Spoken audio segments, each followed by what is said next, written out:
And we're back. We are back after some technical difficulties. Not sure if on our end or YouTube, but we're live here on StreamYard. Sorry about that. Just finishing up this main card of UFC 262. We were talking a little Edson Barboza, Shane Burgos. All three of us kind of expect fireworks in this one. Joey, I'll throw it right back to you. Your breakdown of Barboza and Burgos.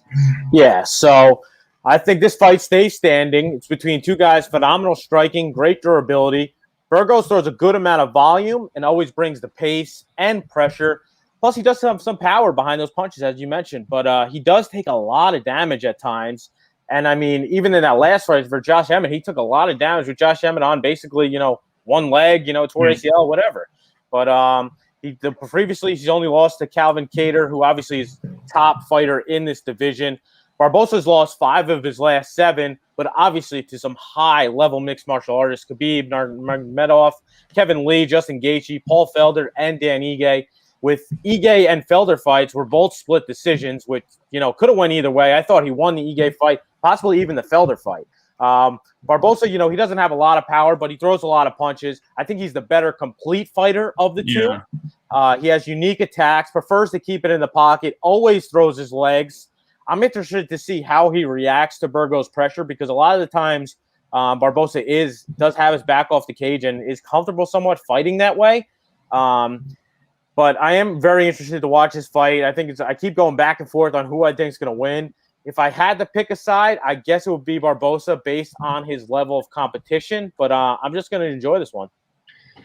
Yeah, I'm excited for this one. I kind of think like Burgos just has his striking defense is like kind of non-existent, right? He almost doesn't even try to really defend or evade strikes. So I kind of think Barboza can land on him repeatedly. I think Burgos has more power, right? I think Burgos could easily win this one via KO, but Barboza's pretty durable and I think the better technical striker by somewhat of a wide margin. So I don't know. I'm kind of seeing Barboza maybe piece him up a little bit. Titletown, how do you see Barboza and Burgos going down? This is going to be a hell of a fight. Both these guys are very durable, very tough. That's why we're saying fight of the night because it's either going to maybe go 15 minutes, it still can score well in 15 minutes in DFS. I mean, Burgos throws over 7 significant strikes a minute. It's going to be a lot of fun. If it goes 15 minutes, I would lean Burgos probably winning a decision because of more volume. Even though Barboza definitely could have the bigger moments in the fight, I think it's going to be really close. If someone gets the finish, I do think it would be Barboza, though. He definitely lands, I think, with a little more power. I really like his leg kicks that he mixes in. I think he's going to chop down those legs, make it harder for him to move. Both these guys have tons of power, though. I think both these guys could finish the other one, even though they're very durable. I mean, it's constant pressure, constant strikes. The volume adds up. Both these guys are high-level mixed martial artists where they're going to go for the finish if they see blood. I bet Barboza for betting because I thought there was value at plus 120. I think that line's a little too wide on the betting-wise, but I think it's a coin flip fight. This is a fight that you want both sides to. You don't want to just play one side of this fight. I lean slightly Barboza. You get $600 savings too. But, man, this fight's so close. I'm going to watch it, enjoy it. Hope someone gets a late finish because I'll have a lot of it in DFS, but it's going to be a good one. Yeah, good one to kick off the main card for the UFC, right? The first fight of the pay-per-view. They put this fight there for a reason. They usually try to get, the first fight could get some fireworks, and I think we'll see it here. I do expect both these fighters to land clean strikes, a lot of them, frankly. So should be a fun one. I'm on the Barboza side, but could definitely see this one going either way. And like you said, Title, for DFS purposes, I do think you want exposure to this one for sure. Next fight on the card, they changed the order, right? So I think we've got Caitlin Chukagian versus Vivian Araujo. Another fight that's expected to be very close. Joey, your thoughts here? Yeah, so, I mean, I can't believe how many times blonde fighter gets disrespected. She's a number 3 ranked flyweight. She's beat the 4, 5, and 6 flyweights. Her 2 recent losses are to Valentina Shevchenko, the champ, and number 1 contender Jessica Andrade. Unless you have a lot of power, you're not beating blonde fighter. So now she gets the number 7 fighter in this division and is a slight favorite. Chukagian has a huge height difference, about 5 inches here. She moves really well. I expect her to move in and out and pick apart Vivian. She throws a more volume of the two, and if she wants, she could try to get the fight to the ground. I think if she gets it to the ground, she'll more than likely keep it there and could win the round. She has great cardio, definitely the better cardio of the two. Something that Vivian lacks is her cardio. In a fight that more than likely will see the judges' scorecards, cardio's got to be taken into consideration here. So don't get me wrong, Vivian has looked good her last two fights, but she fought Roxy Modafferi, who, I mean, a lot of people look good against, and Montana De La Rosa. Not nearly the level that Chookagian has fought. So if Vivian gets the fight to the ground and stays on top, she definitely has an advantage, but I don't see it staying there for long. And I think Chookagian knows that's the game plan. So I really think Caitlin is the third best fighter in this division, and she's going to prove that again tonight. So I did bet last night, blonde fighter by decision, plus 105 via BetMGM. All right. Yeah, I love the confidence. I don't have that level of confidence in Chookagian, but yeah, I'm on board. Title, your thoughts here. Man, Joey, this is where I got to disagree with you. All right, here we go. It was a lot of agreeing the whole time. And I guess it's not me. I'm not really talking betting perspective. I'm not betting this fight on that side. For DFS, though, I mean, you just look at the prices right away. 8,800 for Chookagian, Araujo 7,400. The inside the distance lines are way better for Araujo, too, because if Chookagian does win, it's going to be by decision. It's not going to be on the optimal at 8,800. You won't think so. It's just a really easy fade that way for me. And then Araujo at 7,400, she does have the power advantage in this fight. I expect her to try and close the distance. And, I mean, we've seen Chookagian finish. Yes, I know it was against Andrade, the body shot, way different level of competition. But I think Araujo is a little better fighter, I think, than you think maybe right now. Or maybe I think Chookagian's a little worse than you do. I mean, I don't like disagreeing with my boy Joey Werk. I know betting and DFS are a lot different. But I think Araujo at plus 115 for DFS at 7,400. She's a very live dog that has some upside and power. So I'm going to have some of her in DFS, and I'm not going to have any Chookagian. Yeah, I mean, it's we're allowed to disagree. We're allowed to disagree. You know, if we agree on a little bit, we've been mostly on the same side so far. So yeah, I like the disagreement there. I don't have a strong take on this one. I could see playing both sides. I kind of came in as thinking this one would be a little bit of a toss-up. So glad to see you guys on opposite sides for once. We don't need to disagree on or agree on every single fight. 3 more fights to talk about. Obviously, we got the main event, co-main event coming up. Before that, we do have Matt Snell and Rogerio Bontorin fighting. Snell, one of the bigger favorites on this card. Again, just a very evenly matched card overall, at least in terms of what Vegas expects. Snell coming in right around minus 160, minus 165. Joey, your thoughts on this one? Yeah, I mean, I like both these guys. Both very skilled on the ground, solid on the feet. Bontorin, obviously a very skilled submission specialist. If you watch his last fight, holy hell, what a crazy first round. You know, he lost to Kai Kara France, but that fight swung really fast. He almost finished him in the first round, eventually got clipped and got knocked out. Bontorin, high output, always brings it in his fights. Matt Snell is someone who gets wrapped into these wars, and he has been taken down a lot. So if Bontorin gets the fight to the ground, he's definitely live. But Snell's a good grappler as well, don't get me wrong. And if the fight stays standing, Snell is probably the faster and more technical fighter. Both guys are very skilled on the feet, though. So Snell has gotten the better, fights as his career has gone on. He's definitely got better and better. And he definitely has the better of the gas tank of the two. I'd rather probably not pick a side. If I was forced a side, I'd take the dog in Bontorin. But I'd rather not pick a side here and just take the fight not to go distance because someone's getting a finish here. And at minus 120, it's great odds there.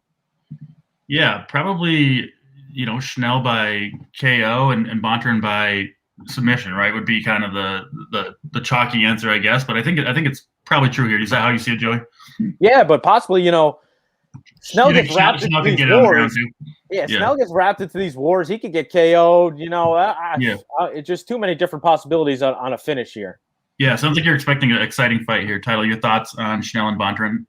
Oh, this is a low-key banger. I'm very excited for this one. Two very skilled mixed martial artists in all departments of the game. If it's on the feet, both of them are live and striking to get a finish. On the ground, both of them are live. This is a fight I definitely would have a lot of exposure to. You look at the pricing, it's $8,900 for Snell, $7,300 for Bontorin. Again, I keep saying prices don't matter this week, so that makes me think maybe Snell – I don't know how ownership goes, but I'm going to be overweight on both of them. This is, like I said, Joey, it's a fight you want. It's supposed to end inside the distance, one of the 4, because it can take place on the mat, on the feet. Those are the fights you definitely target with top control, takedowns, reversals, you name it. So betting wise, I think Bontorin plus 135, there's some value on that. I see it closer. I do agree with Joey. The later it goes, I do prefer Snell. Bontorin had a little rough weight cut, it seemed. I know he needed the extra hour to cut off the pound. We saw in the last fight, he came so fast at Kai Kara-France, absolutely dominated the first round until he didn't, when Kai Kara-France was able to get up, landed one clean shot. And that's a little concerning. I mean, Bontorin hasn't really had chin problems in the past, but that wasn't too long ago. It only was one shot where he went out. If this is going to get in a war, I think one of these guys' chins maybe fold too. So I think we see a finish. I like that bet. DFS, I'm going to have a lot of this fight. It's a great one. Slightly, I was Bontorin earlier in the week. Slightly, I'm getting more and more Snell in the back of my mind, though, that he can extend it a little farther, wear Bontorin down, and then just explode there. But I'll have plenty of both. Great fight. Yeah, it should be a good one along with the next two. Looking forward to both the main event and the co-main event. We got Dariush and Tony Ferguson. Ferguson coming off a couple tough losses, was beat up pretty badly by both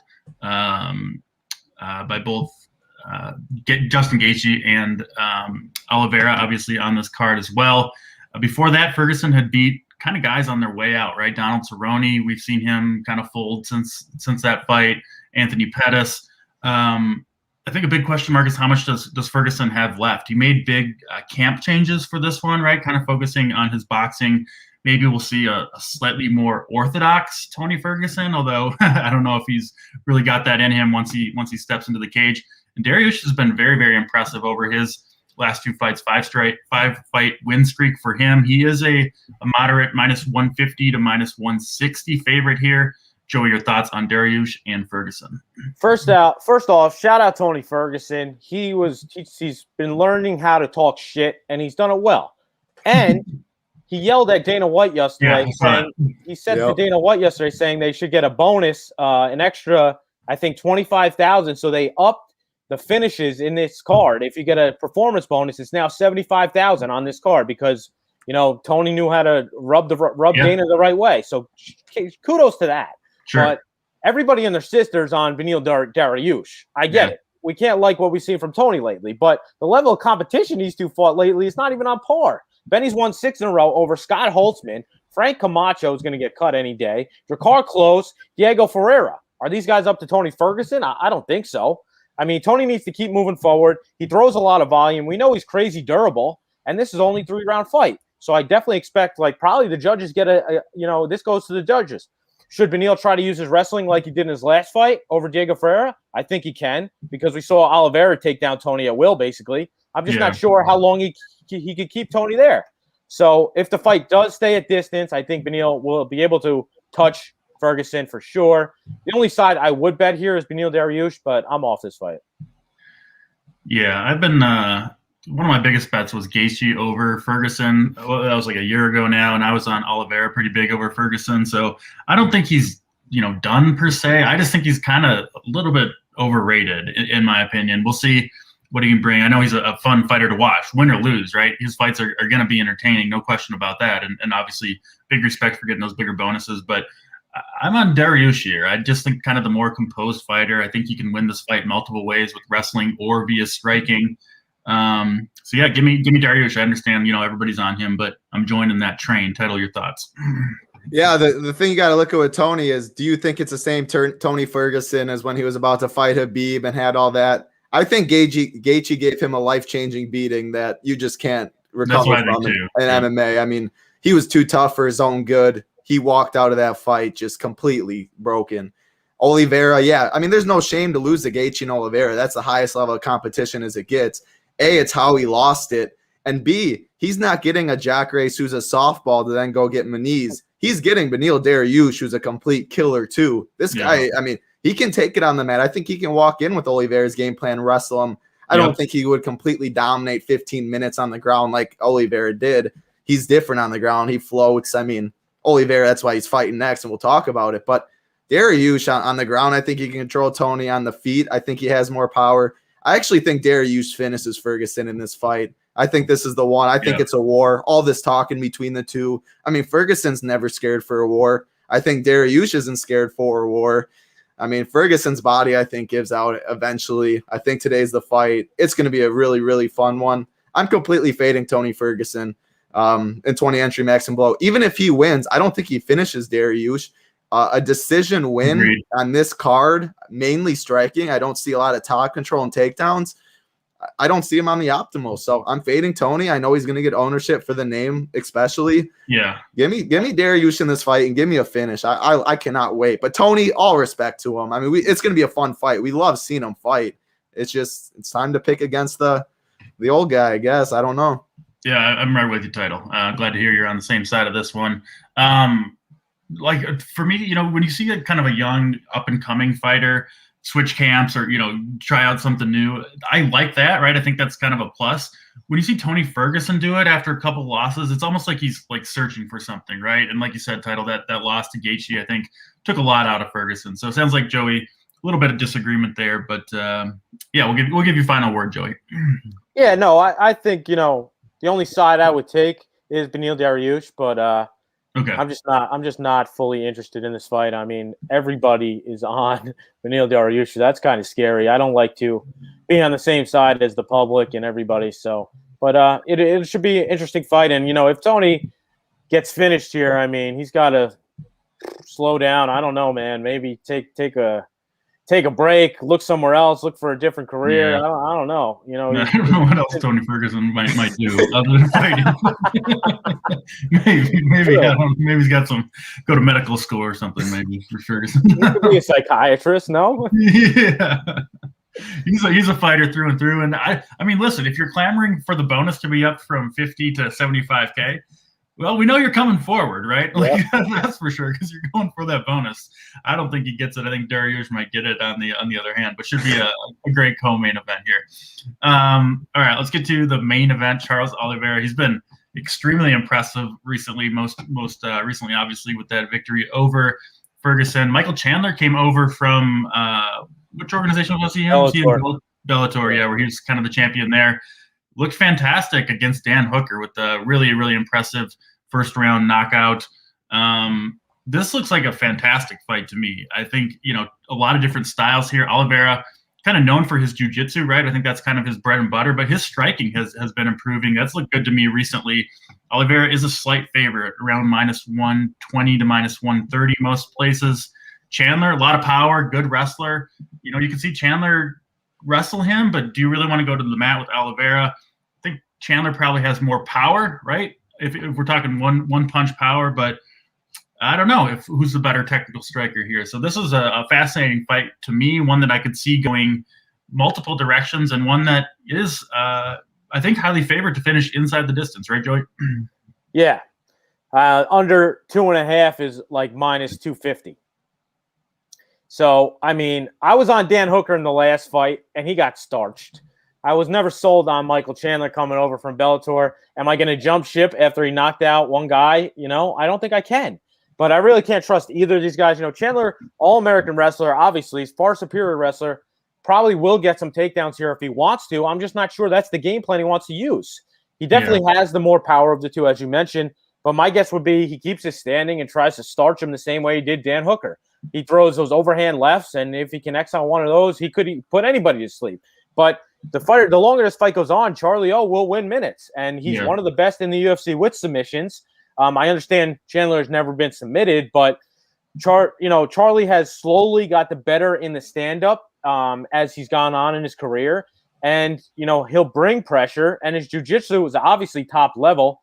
I think if this fight goes to the ground, either by Charlie taking him down or Chandler getting him to the ground, Charlie is live for submission at any time. Yeah. These guys are both finish freaks. This is definitely not seeing the judge's scorecard being that it's 5 rounds. I really think this fight's probably over early. I don't think it goes to the 3rd round. Yeah. I don't have an official play, but if I was forced, my lean or to take a side is Charlie O.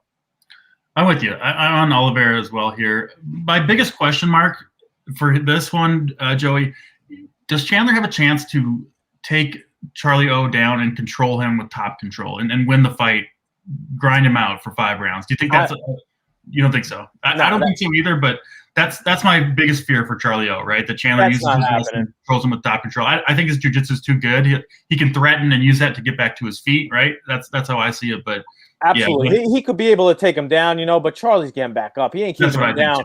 Yeah. He ain't keeping him down for, I don't think he even keeps him down for a full half round, Okay. Charlie's going to get back up. He might take him down a couple times, but he's going to get back up. And the longer it goes, I don't think he's even going to even try to implement the wrestling. Yeah, that's how I see it too. I just wanted to see if you were on the same page in terms of the possibility of Michael Chandler top control winning the fight, but I don't see it going down that way. Title, how do you see this fight happening? Yeah, you talked about not too long ago your biggest bet last year was Gaethje or something. This will probably be my biggest bet of the year. I'll have the most money on Oliveira. I think he should be about -200. I think there's extreme value in this line. Yeah. Dana's been promoting Chandler, obviously. I mean, Oliveira doesn't speak English. It's harder to promote a guy like him. It's been doing it for so long. The new guy coming over just starched Hooker. Yep. The line's going in his way. I mean, yeah. Chandler's an All-American wrestler. He was very, very good at Missouri and all that. If he takes down Oliveira, I don't think Oliveira gets up. I think he submits Chandler in whatever round he gets taken down. We're talking about a third-degree BJJ black belt, arguably the best submission grappler artist of all time. I mean, leads the UFC in submission wins. Yep. This guy's just different on the ground. I don't care how good of a wrestler you are. You don't want to be in top control trying to mess with Oliveira. So, I mean, I don't think Chandler implements his wrestling at all. So I'm just going to take that right out of the consideration. As far as Oliveira, I think he could maybe get the takedowns and stuff. But on the feet, I think Oliveira is a better striker. Chandler does have more power. Chandler, this is not an Usman Masvidal that I came in and said, oh, like Masvidal's not winning this fight. No, I'm saying with the odds how they are, Masvidal or Usman was a -400 favorite. Oliveira is a -135 favorite. It's pretty much a coin flip at most books. And I have it capped at -200. So that's why I have the money I have on Oliveira. I think the value is insane. On the feet, Oliveira's leg kicks, his striking up the middle. He's a very, very good striker. I don't think Chandler's just going to be able to walk him down like you did Dan Hooker. And we only saw him like 2 minutes. Yes, Dan Hooker, incredible chin. But if Chandler shows he has power, I mean, he walks around at 190, fights at 155, obviously puts on weight since then, but he has the power to finish it, no doubt. I think Oliveira can survive the power, leg kicks. We've seen in the past, Michael Chandler in Bellator, he had the Jimmy Crute injury with his leg where he got leg kicked. He's always so heavy on his front foot, and his leg gave out, and then he's done. I think leg kicks are going to be a big part of Oliveira's plan early in the fight. Body kicks. He's the way taller, lengthier fighter. I know I'm probably too confident on this fight, but it comes down to the odds, I think, are way off. People are going to play Chandler. Chandler might be more popular in DFS. It's a $1,200 price decrease. Everyone loves the Chandler narrative stuff. I have a lot of money on Oliveira. I'm still debating in 150, 20 max and below. I'm locking Oliveira. I'm debating in 150 max, just hitting the lock button on Charles too, and winning everywhere else. I'm very confident. I've been confident since the fight this was booked. Oliveira is a dog. I still think he's underrated in the public eye. I mean, I didn't think we'd see a line like this with Oliveira again after what he did to Tony. And then I see the line. I mean, it's open at what, -175, dropped to -135. Mm-hmm. I got in at the bottom, thankfully. Call that buying the dip. And I'm all over Oliveira. It's good. If he wins, I'll be profitable day. If he loses, it's going to be a bad day for me. And I'm confident in that. That's how I am. Your mailman's asking, like, who did Charles beat? I mean, who did Chandler beat? Yeah, Chandler beat past Dan Hooker. He fought a Benson Henderson, who's lost like his last 5 fights. Sidney Outlaw, do you guys know who that is? I didn't think so. Like he fought a bunch of Johns over in Bellator. So I mean, I'm going to look to fade both of these guys in their next fight. No matter who wins and loses, I'm going to look to fade both of them in their next fight. We do know who the winner of this fight gets next? Probably Poirier McGregor. Yeah, if they want to fight for the title or the money, whatever. It's only a matter of time until Islam Makhachev makes his name up here, and man, that dude's gonna be a tough out. For sure. I think. Yeah. 3 for 3 on Charles Oliveira here. I do think he gets the finish. We all kind of do. We'll see. If Chandler wins this one, we're gonna have to put some respect on his name because all three of us kind of doubting him. But I think if you want to bet Chandler, just bet him to win by TKO, right? I think that's pretty clearly his path to victory. Joey, final thoughts before we get out of here. Yeah, I mean, it's a okay card, I guess, but there's definitely going to be some bangers. The last two are going to be good. Obviously, the Barboza fight is going to be great, and the Bontorin fight. So I'm looking forward to about those 4 or 5 fights with Chookagian, just for a full dominance from Chookagian. I love it. Title, final thoughts. Yeah, I see people in chat talking about Charles Oliveira, how he's been known to quit before in the past and all. I think that's kind of behind him and all that stuff. I'm really glad this is why it's -135. I hear a ton of people on Chandler too for reasons that that's why it's -135. But we have stands. That's by far my biggest stand on this card. That's where I'll get all my leverage. I bet it. You get that fight right. You mix in the fights we like that you're overweight on, like the Snell fight. The Mazzani is going to be low on. We like that fight. Pick it right. It's going to be fun. So, yeah, fans back in the crowd always makes MMA better. Houston, Texas. It'll be an awesome night of fights. We'll be in Discord talking about them too. Huge prize pools. Let's have some fun and make some money. Absolutely. Thanks for tuning in as always. Apologies for the technical difficulties. We'll get that straightened away. And we do have, of course, I think we have an NBA show going on over at YouTube right now. And yeah, we'll have all the content you need. I don't know who I'm talking to exactly right now, but check out runforyoursports.com if you're not a subscriber yet. I'm not even sure if non-subscribers are watching this, but yeah, thanks for tuning in as always. We'll be back next UFC pay-per-view card. Enjoy the fights, and we'll check you next time. Peace.